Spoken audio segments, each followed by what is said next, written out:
नमस्कार, बहुत बहुत स्वागत है आपका। आप देख रहे हैं न्यूज़ 18 का डिजिटल प्लेटफॉर्म। मैं हूं आपके साथ ऋतु ज्ञानवानी। देश के लाखों केंद्रीय कर्मचारियों और पेंशन भोगियों के लिए एक बहुत बड़ी खबर है। पिछले काफ़ी समय से सोशल मीडिया और कर्मचारी यूनियनों के बीच एक ही चर्चा सबसे तेज थी। क्या 50% महंगाई भत्ता होने के बाद इसे बेसिक सैलरी यानी कि मूल वेतन में मर्ज कर दिया जाएगा? क्या 8वें वेतन आयोग के आने से पहले ही आपका सैलरी स्ट्रक्चर पूरी तरह बदलने वाला है? इस पर अब देश के वित्त मंत्रालय का एक बेहद ही महत्वपूर्ण और अंतिम फैसला सामने आ चुका है। सरकार ने साफ शब्दों में स्पष्ट कर दिया है क्या वो महंगाई भत्ते को बेसिक पे में मिलाने जा रही है या नहीं। आज के इस वीडियो में हम इस पर पूरे गणित को समझेंगे, सरकार के तर्क को जानेंगे और ये भी देखेंगे कि इस फैसले का आपके बैंक अकाउंट में आने वाली सैलरी पर क्या सीधा असर होने वाला है। तो लगातार हमारे साथ बने रहिएगा। देखिए, जो है जानकारी ये है, इस पूरे मामले की गहराई को समझने के लिए हमें थोड़ा पीछे जाना होगा। जब भी देश में महंगाई बढ़ती है तो सरकार अपने कर्मचारियों के रहन सहन के स्तर को बनाए रखने के लिए महंगाई भत्ता यानी कि डियरनेस अलाउंस देती है। साल 2024 और उसके बाद के समय में ये डीए बढ़ते बढ़ते 50% के आंकड़े को छू गया। अब नियम और पुराने वेतन आयोगों के इतिहास को देखें तो जब भी महंगाई भत्ता 50% तक पहुंचता था तो उसे मूल वेतन यानी बेसिक पे में जोड़ दिया जाता था। इसे ही तकनीकी भाषा में डीए मर्जर या डीए का विलय कहा जाता है। कर्मचारी संगठनों और यूनियनों का तर्क था कि चूंकि महंगाई रिकॉर्ड स्तर पर है, इसीलिए 50% होते ही इसे तुरंत जो है बेसिक सैलरी का हिस्सा बना देना चाहिए। इससे कर्मचारियों का प्रोविडेंट फंड, ग्रेच्युटी और बाकी भत्ते अपने आप बढ़ जाते हैं। और इसी मांग को लेकर कई हफ्तों से वित्त मंत्रालय को ज्ञापन सौंपे जा रहे थे, लेकिन अब इस पूरी बहस पर पूरी तरह से विराम लग चुका है। वित्त मंत्रालय ने केंद्रीय कर्मचारियों की इस मांग को फिलहाल सिरे से खारिज कर दिया है। सरकार ने बेहद साफ और कड़े शब्दों में स्पष्ट किया कि फिलहाल अलग से किसी भी प्रकार के डीए मर्जर की कोई भी तैयारी नहीं है।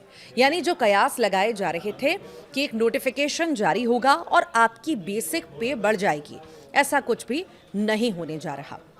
सरकार का कहना है कि 7वें वेतन आयोग की सिफारिशों में ऐसा कोई ऑटोमेटिक नियम नहीं था कि 50% डीए होते ही उसे मर्ज करना ही पड़ेगा। सरकार के इस आधिकारिक बयान ने उन लाखों कर्मचारियों को बड़ा झटका दिया है जो इस महीने से अपनी सैलरी में एक बड़े बम्पर उछाल की उम्मीद लगाए बैठे थे।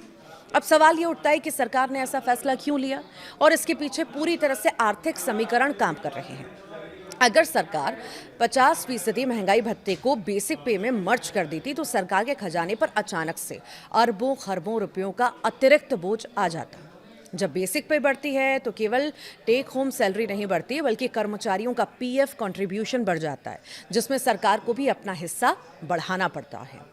रिटायर होने वाले कर्मचारियों की ग्रेच्युटी और कम्यूटेशन की रकम भी भारी बढ़ोतरी इसमें भी होती है। और सबसे बड़ी बात, देश के करीब 50 लाख से ज़्यादा पेंशन भोगियों की मासिक पेंशन का बेस बदल जाता। मौजूदा वैश्विक आर्थिक परिस्थितियों और देश के बजटीय घाटों को संतुलित रखने के लिए वित्त मंत्रालय ने इस अतिरिक्त वित्तीय बोझ को उठाने से साफ इनकार कर दिया है।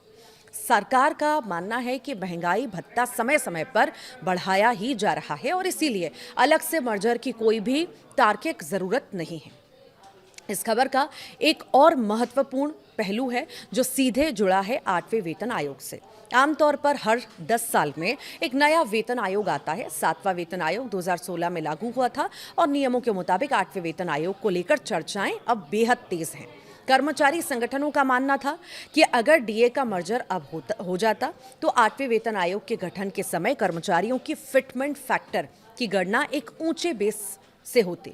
लेकिन अब जब सरकार ने कह दिया कि कोई अलग से मर्जर नहीं होगा तो इसका सीधा मतलब है कि अब सैलरी स्ट्रक्चर में जो भी बड़ा बदलाव होगा वो सीधे 8वें वेतन आयोग के जरिए ही होगा।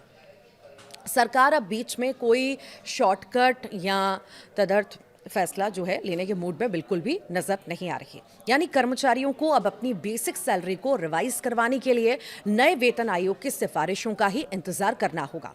तो इस फैसले के बाद अब एक आम केंद्रीय कर्मचारी की जेब पर क्या असर पड़ेगा। तो देखिए, इसे आसान भाषा में समझ लीजिए। आपकी सैलरी जैसे ही आ रही थी वैसे ही आती रहेगी। आपका महंगाई भत्ता 50% या उससे ऊपर जो भी तय हुआ है वो आपकी मौजूदा बेसिक पे पर ही कैलकुलेट होकर आएगा।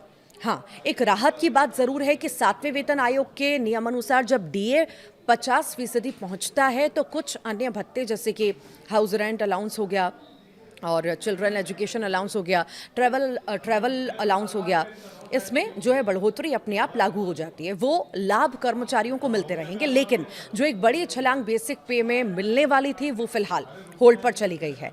आपकी टेक होम सैलरी में कोई कटौती नहीं होगी, लेकिन जो एक्स्ट्रा हेल्थ क्रिएशन या पीएफ में बड़ा इजाफा होने की उम्मीद थी उसके लिए अभी इंतजार लंबा हो गया है। संक्षिप्त में कहें तो वित्त मंत्रालय ने साफ कर दिया कि वो देश की वित्तीय स्थिति को ध्यान में रखकर कदम उठा रहा है और किसी भी लोक लुभावन दबाव में आकर डीए मर्जर का फैसला नहीं लिया जाएगा। अब सभी की नजरें इस बात पर टिकी हैं कि सरकार 8वें वेतन आयोग के गठन को लेकर कब आधिकारिक घोषणा करती है और इस पूरे फैसले पर आपकी क्या राय है। क्या सरकार का यह कदम सही है या कर्मचारियों की मांग जायज थी? हमें नीचे कमेंट बॉक्स में जरूर बताइएगा।